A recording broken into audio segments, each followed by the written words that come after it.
নমস্কার বন্ধুরা। তো মোটোরোলা তরফ থেকে একটা দারুণ স্মার্টফোন অফিসিয়ালি লঞ্চ হয়ে গেছে। ফোনটার নাম হলো মোটোরোলা H50 ফিউশন। আর 22 তারিখে এটার প্রথম সেল হবে। ওই দিন আমি এটা রিভিউর জন্য অর্ডার করেও দেবো। কিন্তু এই ভিডিওতে আমরা ডিসকাস করবো যে আপনাদের মধ্যে যারা যারা এই স্মার্টফোনটা নিতে চায়, অবভিয়াসলি ফোনটার বেস ভেরিয়েন্টের প্রাইস হলো 21,000 টাকা। তো আপনি যদি এই দামে স্মার্টফোনটা চুজ করতে চান, তাহলে অবভিয়াসলি 21,000 টাকা খরচ করার আগে আপনার জানা উচিত যে ফোনটার মধ্যে কি কি প্রোজ অথবা কনস আছে। তো চলুন শুরু করা যে ভিডিওটা কোনো সময় নষ্ট না করে। আপনি যদি গ্যাজেটাল বাংলা চ্যানেলে প্রথমবার আসেন আর খুব বাংলা টেক ভিডিও ডেইলি দেখতে চান, তাহলে গ্যাজেটাল বাংলা চ্যানেল সাবস্ক্রাইব অবশ্যই করে নেবেন। তো এই স্মার্টফোনটার প্রোজ আর কনস বলার আগে এর কিছু স্পেসিফিকেশন প্রথমে বলে নিই। তো এতে আপনি পাবেন 6.7 inch full HD plus 144 hertz 10 bit curved পোলের ডিসপ্লে, তার সঙ্গে 360 হার্জের টাচ স্যাম্পলিং রেট, 1600 নিটসের ব্রাইটনেস, গোরিলা গ্লাস 5 এর ডিসপ্লে প্রোটেকশন। প্রসেসরের দিক থেকে স্ন্যাপড্রাগন 7 জেনারেশন 2 প্রসেসর। ক্যামেরার দিক থেকে আছে 50 আর 13 মেগাপিক্সেলের ডুয়াল রিয়ার ক্যামেরার সঙ্গে 32 মেগাপিক্সেলের সেলফি। এই রিয়ার ক্যামেরাটা হলো সোনি লিটিয়া 700C সেন্সার, তার সঙ্গে OIS EIS দুটোর অপশন আছে। ফোনটা আপনি দুটো ভেরিয়েন্টে পাবেন, 8/128GB 1256GB, LPDDR4X আর UFS 2.2 এর কম্বিনেশন। ব্যাটারিতে আছে 5000 mAh ব্যাটারির সঙ্গে 68 ওয়াটের চার্জার, আর তার সঙ্গে IP68 এর ওয়াটার ডাস্ট প্রোটেকশন। তো এটা ছিল এই যে মোটোরোলা H50 ফিউশন এর কিছু মেন স্পেসিফিকেশন। তো এবার আমরা আলোচনা করবো এর প্রোজ সম্বন্ধে। প্রোজ মানে হলো কিছু এমন ফিচার যেটা শুধুমাত্র এই স্মার্টফোনে অ্যাভেলেবেল, কিন্তু সেম প্রাইস পয়েন্টে অ্যাভেলেবেল বাকি কোনো ডিভাইস আপনাকে প্রোভাইড করছে না। তো এটার প্রোজ নাম্বার 1, এটার ডিসপ্লে। এবার দেখুন, প্রথমত এই প্রাইস পয়েন্টে 144 হার্জ রিফ্রেশ রেট আপনি কোনো ফোনে দেখতে পাবেন না।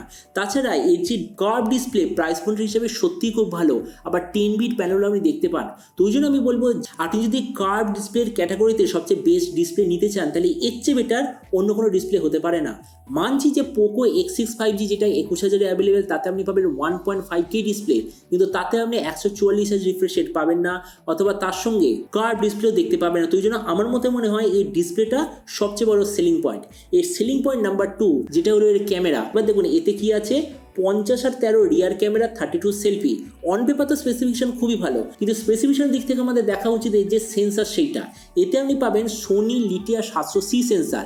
এবার আপনি চারটা দেখতে পাচ্ছেন 700C বলে যে সেন্সারটা, ওটা আসলে IMX766 অথবা যে IMX890, যেটাকে আমরা লিজেন্ডারি ফ্ল্যাগশিপ লেভেল সেন্সার বলি, আমরা বলতে পারি যে এটা আসলে ওটারই রিব্র্যান্ডেড ভার্সন। আর একটা জিনিস মনে রাখবেন, এরই যে কম্পিটিটর OnePlus Nord C4, তাতে কি আছে সোনি লিটিয়া 600 সেন্সার। মানে আমরা বলতে পারি যে এর যে ক্যামেরা সেন্সার সেটা এই প্রাইস পয়েন্টে অ্যাটলিস্ট অন পেপার সবচেয়ে বেশি পাওয়ারফুল। তবে বাকি আমি কনফার্ম করতে পারবো যে এটা রিভিউ করবো তখন। কিন্তু আমার মতে মনে হয় সত্যি এর ক্যামেরাটা প্রাইস পয়েন্টের মধ্যে নাম্বার 1।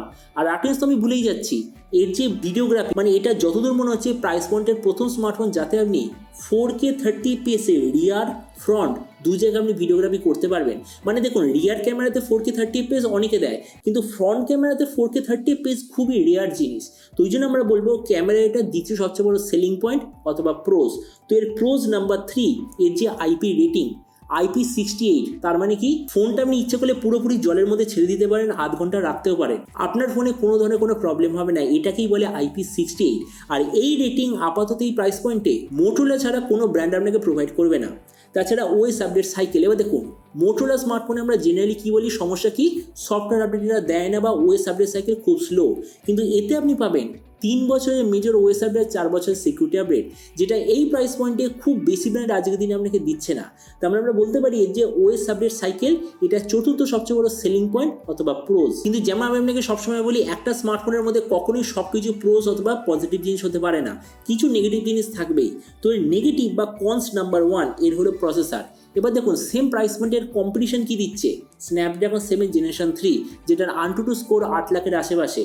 দ্বিতীয় কম্পিটিটর দিচ্ছে Dimensity 7200, তার AnTuTu কত, ওই ধরে নিন 7.5 থেকে 8 লাখের আশেপাশে। আর মোটোরোলা স্মার্টফোনটা আপনি কিভাবে, স্ন্যাপড্রাগন 7 জেনারেশন 2, যেটার AnTuTu স্কোর হলো ওই 6 লাখের আশেপাশে। মানে আমি বুঝতেই পারছেন যে এর যে প্রসেসরটা প্রাইস পয়েন্টের মধ্যে তৃতীয় সবচেয়ে পাওয়ারফুল প্রসেসর। অবভিয়াসলি খুবই কমজোরি নয়, মানে অ্যাভারেজের দিক থেকে ঠিকঠাক আছে।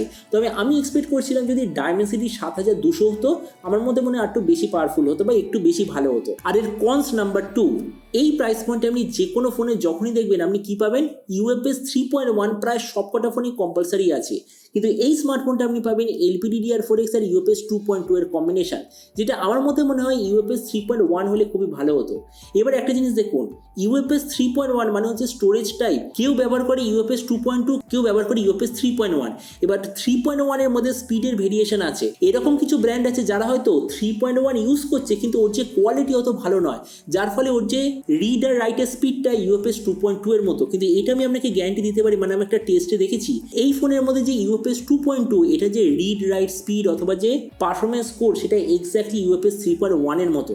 মানে আমরা বলতে পারি হয়তো মোটোরোলা আপনাকে UFS 2.2 দিচ্ছে কিন্তু খুব ভালো অপটিমাইজ অথবা খুব ভালো কোয়ালিটির মেমোরি। তেমন দেখুন, ভিডিও লাস্ট আমি যার সামনে এটাই বলবো, এই যে মোটোরোলা তরফ থেকে স্মার্টফোনটা যে লঞ্চ হয়েছে, আমার মতে মনে হয় এই প্রাইস পয়েন্টে একটা দারুণ ডিভাইস। এতদিন অবধি আমি আপনাকে বলেছিলাম 25,000 টাকায় নাম্বার 1 অলরাউন্ড স্মার্টফোন হলো OnePlus Nord C4, যেটা একটা অলরাউন্ড ব্যালেন্স স্মার্টফোন। ব্যালেন্সড আমি এই জন্যই বললাম কেননা সেম প্রাইস পয়েন্টে পোকো X6 Pro আছে, আমি নিজে ওটা রিভিউ করেছিলাম।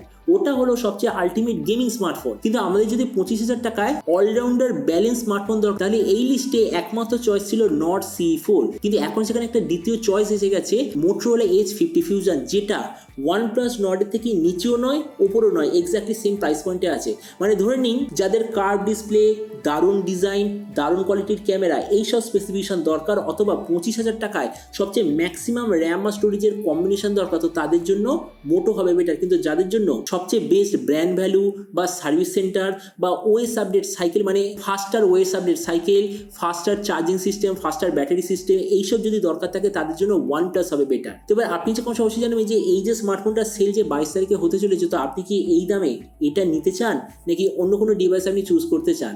এটা সম্বন্ধে যখন বললাম আমাকে একদমই ভুলবেন না। তো চলুন দেখা হবে আগামীকাল একটা টেক ভিডিওতে। Till then stay tuned and always remember, think positive, be positive. Thank you.